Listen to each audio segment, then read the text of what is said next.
The next question is from The Zach. What were your thoughts on the Tough Enough concept? Do you feel like it was a success? If not, are there any changes you would make to make the concept work better? I know you're particularly upset that it allowed Maven into the business.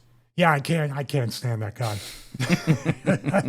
Actually, selfishly, because one of my best friends won it, and actually we got to know each other, got to work each other. I got to help him out on Stevie Night Heat. It was really cool. I think the Tough Enough format is better than the LFG format. From what little I saw with it, the fact that they were trying to emulate. Now, here's a question: Did Tough Enough did that debut before the Ultimate Fighter or after? Oh, way before. I think that went off air before the Ultimate Fighter came. That is amazing, because the concept that they're learning how to wrestle, they have people coming in, but also they're living together. I like that you basically have this episodic thing where people have to get along, but also at the same time, there's that throat cutting and backstabbing, and people are really wanted. And then you have the interaction. And of course, probably the most famous thing is the Bob Holly, Matt Capitelli, rest in peace, thing that happened that people still talk about till this day. It did a lot to basically expose the business in a good way about the training, how hard it is, and then the personal element where, they live together and you get to know them as people. I thought the Tough Enough was a success. Now, let's talk about a little bit of the work of the Tough Enough and the Tough Enough winner. They don't really get $250,000. Here's a check. You're basically signed for a number of years that total $250,000, correct? Yeah, I think Maven said he actually got $50,000 a year guaranteed for 5 years, and that's how they worked it out. And same with Nydia, I imagine, who was the women's winner. Yeah, but he didn't last 5 years, did he? Or just about 5 years? No, 2002 to 2005, I think. So maybe 3. So or 3.5 maybe with HWA. So they didn't even need to pay it out. See, that's the thing too. They could literally, no matter how good or bad he did, he said at the end, he should have did a lot better and been a student of the game. He admits that on his channel. But I have a feeling it's like NFL. We're going to sign you for a 6-year, $1 billion contract. It's all on the back end.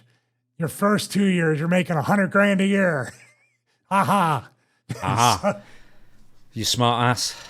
Hey, what are you, a smart ass? You think you're going to pay $250,000? My best year on Martel, I made $50. Yeah. Tough Enough ran from June till September on MTV in 2001. I guess I know what a lot of the people would have thought, but you personally, this is, I guess, as exposing of the wrestling business on mainstream television that had ever been up until that point. What did you personally think about, showing what's behind the curtain, basically?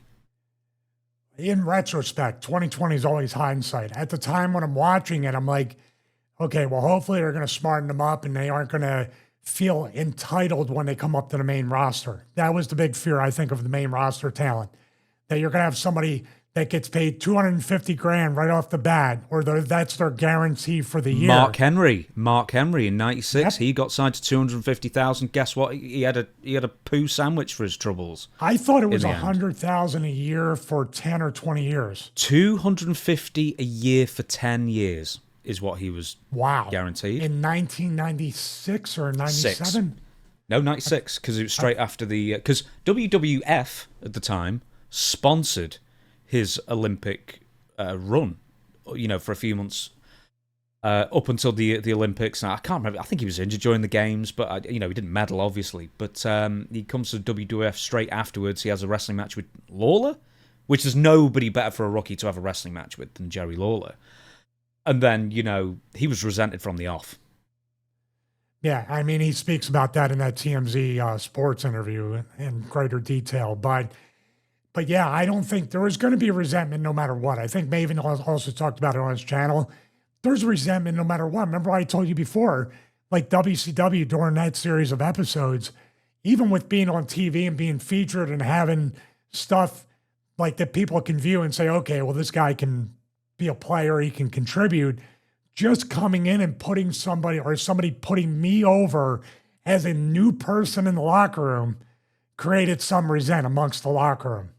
No matter what, that's going to happen. But this is multiplied by times 100, that you're coming in as a young guy or girl, no clue, need to be smartened up. You're getting paid to learn how to wrestle. Think about that. You're really getting paid to learn in WWE. Yeah, people are going to resent that. I went the opposite way because I knew they're not. And I knew The Office. I was smart enough to know The Office is setting this drama up like little puppeteers. I'm trying to find the clip. I can't find it. Did you ever see when Tough Enough was revived in 2015 or so? Steve Austin asks Cameron what her favorite match was. Alicia Fox versus who? WrestleMania. I think it's saying Woods versus T-Bar was the favorite match. And it's Melina versus Alicia Fox. That's it. It was Alicia Fox, yeah. And Austin's like, he didn't even say what. He can't say anything. Like he's my favorite segment of all time. My favorite Tough Enough segment. What do you think of the revived version of Tough Enough? Because they really, really tried to get the weight behind that for a year. Let me ask you a question. Was Boogeyman was part of the original Tough Enough when they did the tryouts on the beach? Yeah, and it was like, how old are you? 30. How old are you? 40. We don't like liars. You can't be here. And then they hired him for years. They love he's still liars. Got to this what day. Are you talking about? Doug Mallow, back to you. They love liars. What did I think about the revival? Yeah. 2015, I caught that clip because all the boys were talking about it. I wasn't even with the company.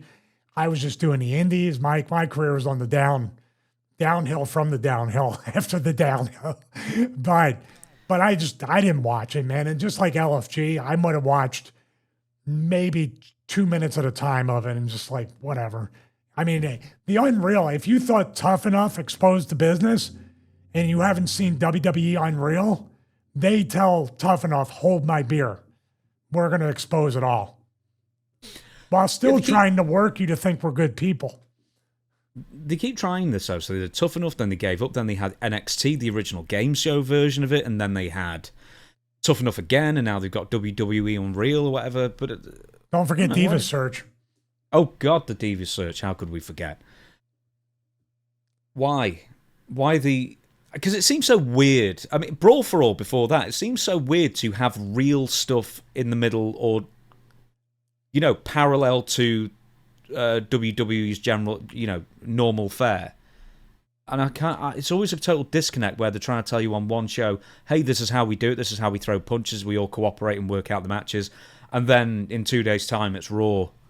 And then you have to just forget all that and enjoy the show kind of thing, which, did you find that difficult to square that circle while you were in the WWE at that point? Yeah, especially on my level, where it's 10 times harder to work people into getting into the matches that mean nothing, the characters that mean nothing, and trying to get them to suspend their disbelief.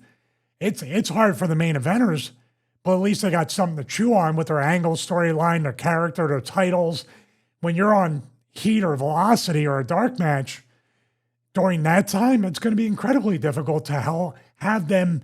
Well, I know it's all fake. I just watched the show the other day, and these guys are nobodies anyway. But let me suspend my disbelief and have a good time. No, it's so difficult. But guess what?